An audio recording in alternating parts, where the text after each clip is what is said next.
Welcome back to Entry Level Motorsport. Today's task is fixing a broken aluminium diff casing. This is fairly common on trials cars, or pretty much anyone that does anything with an MX5 off-road. If it gets whacked on the diff, it's a very weak point. It's a common weak point. I've done a couple of these already, and this is another one. So we'll go through the process of what's involved in getting it prepped, getting it ready, getting it fixed, and making sure it doesn't happen again. Let's go. I don't know if you can see that, but there's like a V. They put like a V in there. I don't understand why. It's not. I don't think that's been ground on there. So the dude that this has happened to, he's had a go at cleaning it up. Luckily, he's not cleaned up too much of the actual brake, so then I can actually work out where the bushings need to be, because I've got no car here to put it on, so I've got nothing to guess. So it's just a case of lining that up how it would be, drawing a circle on the bench either side, so that when I'm tacking it together I can use that as a guide so it doesn't end up all pissed. Because obviously I can't just weld that as it is, I need to V that right out either side, so that I'll do a little drawing in a bit and you can see what I mean, why I'm doing it. But first, we did run out of gas, so I've got another bottle. So running pure argon, and I'll dig the TIG out, and then I'll show you the TIG setup and what I've got on the TIG there. So we'll wheel. Wow, I can't talk. We'll wheel it out, and I'll break it down and show you what we've got, and we'll put another bottle on it. Let's go.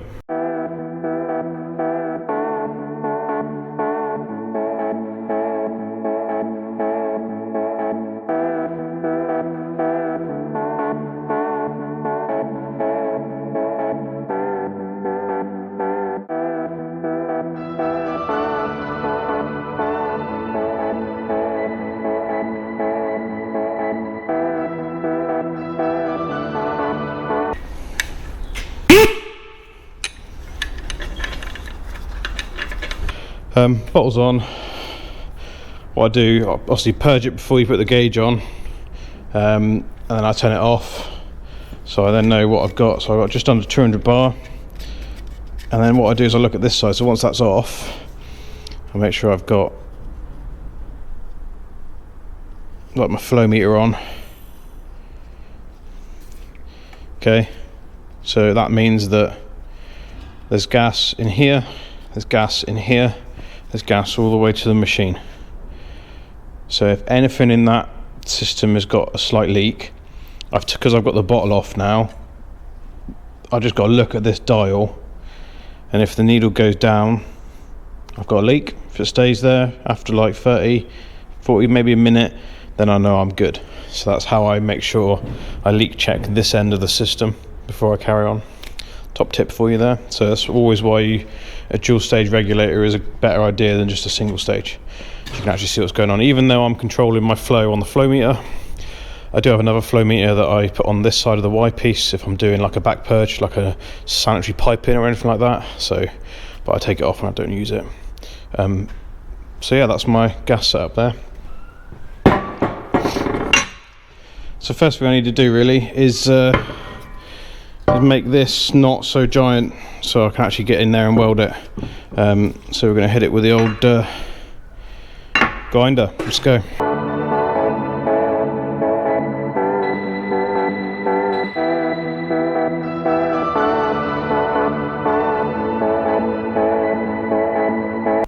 I don't know if you can see, hang on, there's actually a you see that? There's another fracture there. It's actually starting to break somewhere else. So I really should take that off. You have to, yeah. Oh dear.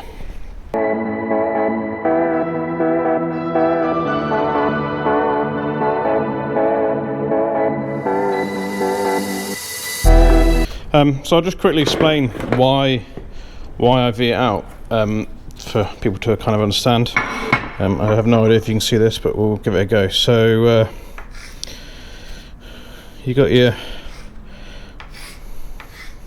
two pieces of metal you want to join together, yeah?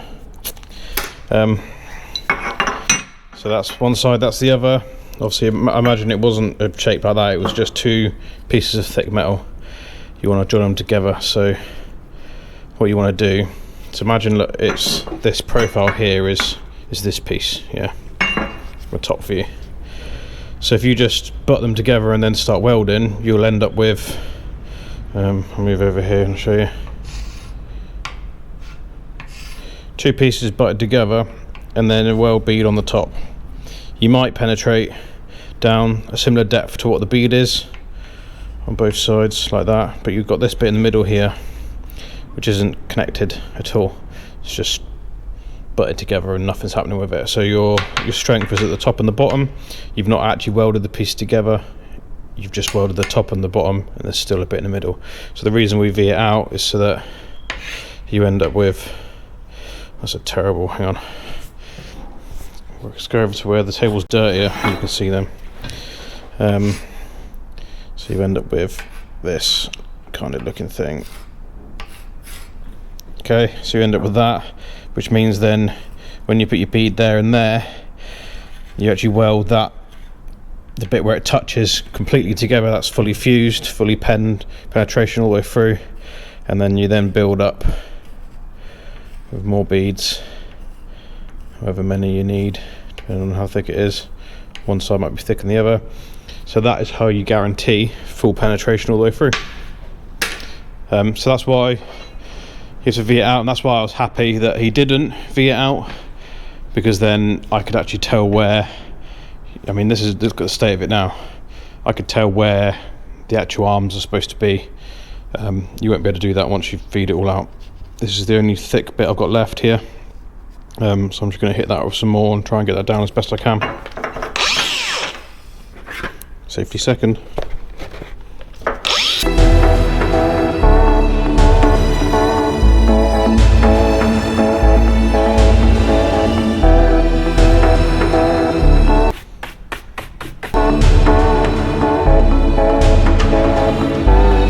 So we're only around this side to tack it together, and then we'll go around the other side to work on it in a minute.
Okay, so all the cameras died, but I was pretty much almost finished. Most of the hard work was done.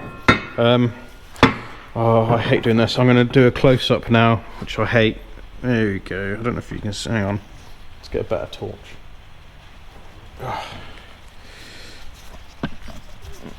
I hate this. Right, there we go, look. So welding. All of the welding. So that's obviously the side that broke there. You can see the bead along there. This is the other side with the extra plates on. I had to bend them slightly to get them round the like dome there. And then the other side.